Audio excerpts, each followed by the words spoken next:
Party కోసం ఏదైనా ఎక్కడన్నా ప్రచారం చేశారా? వైఎస్ఆర్ కాంగ్రెస్ పార్టీ కోసం ఎక్కడన్నా ఆవిడ పనిచేసిందా? 2014లో వైఎస్ఆర్ కాంగ్రెస్ పార్టీ ఓడిపోయి 23 సీట్లు 23 మంది ఎమ్మెల్యేలను చంద్రబాబు తీసుకుని వెళ్ళిపోతే జగన్మోహన్ రెడ్డి గారు ఇడుపులపై నుంచి ఇచ్చేపురం వరకు పాదయాత్ర చేశాడు. ఆ పాదయాత్రలో ఆవిడ ఎక్కడన్నా పాల్గొందా? లేకపోతే వైఎస్ఆర్ కాంగ్రెస్ పార్టీ కోసం కార్యకర్తల కోసం నాయకుల కోసం కార్యకర్తల మీద నాయకుల మీద దాడులు జరిగి చంద్రబాబు నాయుడు ఆధ్వర్యంలో తెలుగుదేశం పార్టీ నాయకుల్ని చంపితే కార్యకర్తలను చంపితే ఆవిడ ఎక్కడికన్నా వచ్చిందా? 5 సంవత్సరాల్లో 20 రోజులు ఎలక్షన్ నోటిఫికేషన్ వచ్చినాక 20 రోజులు బస్సులో ఆవిడ ఒక 40 మీటింగులు చెప్పింది. ఆవిడ 20 మీటింగులు 20 రోజులు 40 రోజులు 40 మీటింగులు చెబితే వైఎస్ఆర్ కాంగ్రెస్ పార్టీకి 151 సీట్లు వచ్చినాయి. జగన్మోహన్ రెడ్డి గారు 16 నెలలు జైల్లో ఉంటే ఆవిడ 7 నెలలు పాదయాత్ర చేసింది. ఆవిడ పాదయాత్ర చేయగానే ఆవిడ గెలిపించేసిందా 2014లో వైఎస్ఆర్ కాంగ్రెస్ పార్టీని? నేను కష్టపడ్డానంటే ఎవరి కోసం కష్టపడింది ఆవిడ?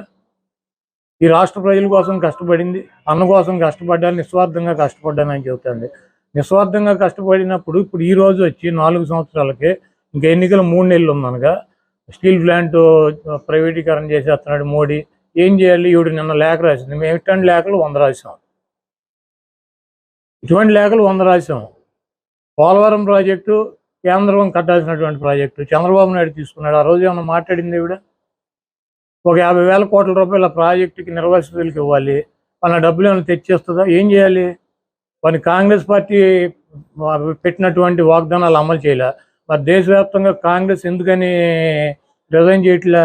కాంగ్రెస్ పార్టీ ఎందుకు పోరాట్లా? మేము పెట్టిన చట్టం ఎందుకు చేయవు మోడీ అని చెప్పి వాళ్ళు ఎందుకు అడగట్లా? వాళ్ళకి బాధ్యత లేదా? అది ప్రతిపక్ష పార్టీ కదా దేశంలో కాంగ్రెస్ పార్టీ. వాళ్ళకేం సంబంధం లేదా కాంగ్రెస్ పార్టీకి ఆంధ్రప్రదేశ్ గురించి? ఈ 10 సంవత్సరాల్లో ఏమన్నా కాంగ్రెస్ పార్టీ పార్లమెంట్లో అడిగింది ఆంధ్రప్రదేశ్ గురించి? పని ఏమైనా ఎంపీలతో రిజైన్ చేయించిందా? మొన్న ఏముంటుంది ఆవిడ ప్రతిపక్ష నాయకుడిగా ఉండగా ఎంపీలతో రిజైన్ చేయించావు, అవిశ్వాస తీర్మానం పెట్టామని చెప్తుంది. ఎవరు పెట్టారు అవిశ్వాస తీర్మానం? ఎంపీలతో ఎవరు రిజైన్ చేయించారు?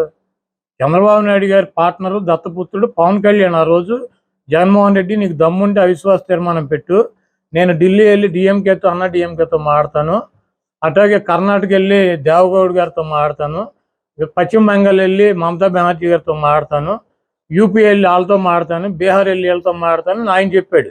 నువ్వైతే మాట్లాడి మేము అవిశ్వాస తీర్మానం పెడతానని పెట్టాం. పెడితే చంద్రబాబు నాయుడు వచ్చి నేనే పెడతానని చెప్పి ఆయన పెట్టాడు. పవన్ కళ్యాణ్ కదా అవిశ్వాస తీర్మానం పెట్టి జగన్మోహన్ రెడ్డి నీకు దమ్ముంటే వాళ్ళందరితో మాట్లాడి నీకు మద్దతు తెలిపిస్తానని చెప్పింది. నువ్వు మాట్లాడు, దమ్ముంటే కాంగ్రెస్ పార్టీతో మాట్లాడు, మోడీ గారి మీద అవిశ్వాస తీర్మానం పెట్టించు. ఆ రోజు పవన్ కళ్యాణ్ తీసుకున్న పాత్ర నువ్వు తీసుకో. గతం మర్చిపోయి ఏం జరిగిందో మర్చిపోయి జగన్మోహన్ రెడ్డి గారు అవిశ్వాస తీర్మానం పెట్టాడని చెప్తుంది ఆవిడ. కనీసం ఈ రాష్ట్రంలో ఏం జరుగుతున్నాయి పరిస్థితులు కూడా ఆవిడకి తెలవనటువంటి పరిస్థితి. ఇక్కడ జరుగుతున్నటువంటి 17 మెడికల్ కాలేజీలు కట్టాం, అది అభివృద్ధి కాదా? 16,000 మంది సచివాలయాలు కట్టాం, అది అభివృద్ధి కాదా? 10 మందికి ప్రతి గ్రామంలోని సచివాలయం ఎంప్లాయ్మెంట్ ఇచ్చాడు. దాదాపు 2 లక్షల పైన సచివాలయంకి ఉద్యోగాలు ఇచ్చారు, గవర్నమెంట్ ఉద్యోగాలు. 53,000 మందిని మెడికల్ సిబ్బందిని తీసుకున్నారు. అదేవిధంగా 2,57,000 కోట్ల రూపాయల సంక్షేమ కార్యక్రమాల కింద అనేక కుటుంబాలకు ఆర్థిక సహాయం చేశాం. అదేవిధంగా 4 షిప్ పోర్టులు రన్నింగ్లో ఉన్నాయి, కడుతున్నారు. షిప్ జట్టీలు కట్టాము. అదేవిధంగా నాడు నేడు మీద 45,000 మంది పిల్లలకి చదువుకునే పిల్లలకి స్కూల్స్ ఆధునీకరణ చేశారు. వాళ్ళకి మంచి బట్టలు బూట్లు, వాళ్ళకి ఇంగ్లీష్ మీడియం, వాళ్ళకి ఉన్నతమైనటువంటి విద్య చెప్పించేటువంటి కార్యక్రమం, వాళ్ళకి భోజనాలు పెట్టేటువంటి కార్యక్రమం. ఆరోగ్యశ్రీలో రాజశేఖర రెడ్డి గారు పెట్టిన 1000 అంబులెన్సులు తీసుకొచ్చారు. చంద్రబాబు నాయుడు మూలపడేస్తే 104లు ఇంటింటికి వెళ్ళి మెడికల్ క్యాంపులు పెట్టి ఆరోగ్యాన్ని రాజశేఖర రెడ్డి గారి పేరు పెట్టి వైఎస్ఆర్ ఆరోగ్యశ్రీ దాని పేరు. ప్రతి పథకానికి రాజశేఖర రెడ్డి గారి పేరు పెట్టి రాజశేఖర రెడ్డి గారు అడుగుజాడలో నడుస్తున్నటువంటి వ్యక్తి జగన్మోహన్ రెడ్డి గారు.